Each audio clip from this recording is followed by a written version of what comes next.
মুহাম্মদ সাল্লাল্লাহু আলাইহি আমাদের নবীজির যেটা কটূক্তিমূলক কথা বলছে, আপনাদের যেরকম গায়ে লাগছে আমারও গায়ে লাগছে, ঠিক আছে।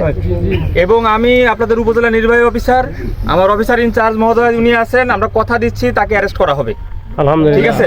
আমাদের নবীজির উপর যে কটূক্তিমূলক কথা বলা হয়েছে তার জন্য তাকে অ্যারেস্ট করা হবে। কিন্তু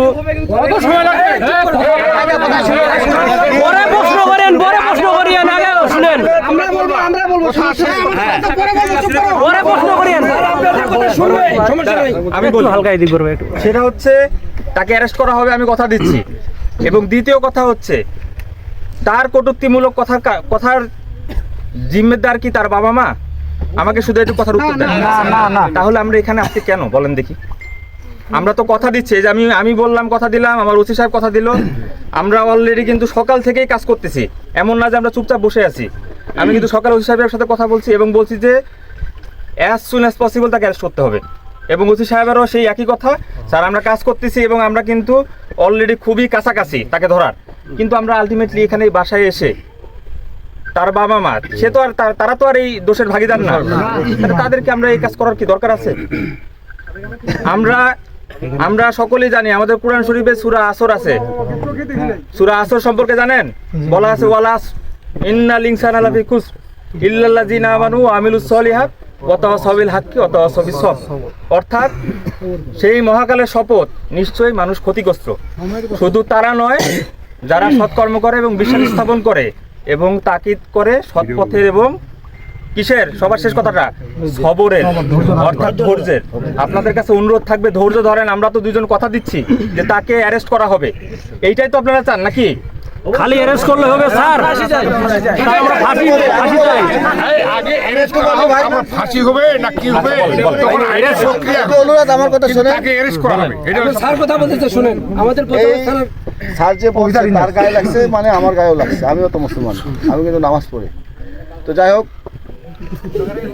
আইনের সর্বোচ্চ শাস্তি তাকে দেওয়া হবে, শাস্তি ব্যবস্থা তাকে করা হবে, তাকে অ্যারেস্ট করে আইনের আওতায় এনে স্যার এটা আমাদের দাবি, আপনারা সবার সামনে তাকে শাস্তি দিবেন। আমার অনুরোধ, আপনারা একটু ধৈর্য ধরেন, সবার সামনে তাকে শাস্তি দেওয়া হোক। এই আসামি আমাদের বিভাগের মধ্যে নাই, ঠিক আছে, ঢাকা বিভাগের মধ্যে নেই, চট্টগ্রাম বিভাগের মধ্যে অবস্থান করতেছে। আমরা অনেক কাছাকাছি চলে গেছি, আপনারা একটু ধৈর্য ধরেন। আমরা একটা ভালো সংবাদ দেব, এটা কিন্তু ঢাকা থেকে কাজ হচ্ছে, এখানে কিন্তু কাজ হচ্ছে না, এটা কিন্তু জাতীয় ইস্যু হয়ে গেছে। আমি আপনাদের যে ফেসবুক, এটা আমি এমন জায়গায় দিছি, ওটা একটা পুলিশ হেডকোয়ার্টার্স থেকে কাজ হচ্ছে। ভাই আপনারা টেনশন করেন না, আমাদের সবসময় লোকেশন নিচ্ছে, আমরা কাজ করতেছি।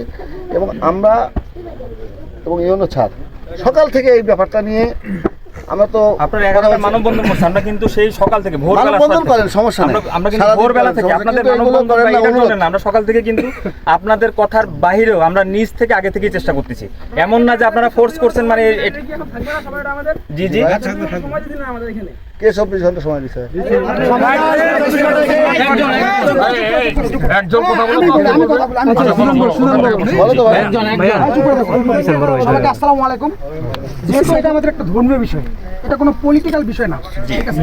এখানে যারা দেখতেছেন বা আমাকে দেখতেছেন, আমি কোনো পলিটিক্যাল লিডার না, পলিটিক্যাল কোনো কর্মী বা সমর্থক এরকম কিছুই না। আমি এখানে আসছি জাস্ট আমি মুসলিম হিসেবে, আমার রক্তে লাগছে, আমি আসছি।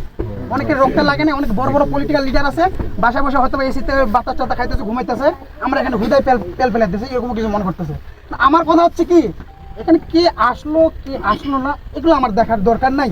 আমাদের যতটুকু ইমানি শক্তি আছে, যতটুকু আমরা আসছি, এগুলাই এনাফ আমার মতে। যারা নবীকে ভালোবাসে তারাই আসবে এখানে, এইটাই হচ্ছে মেন কথা।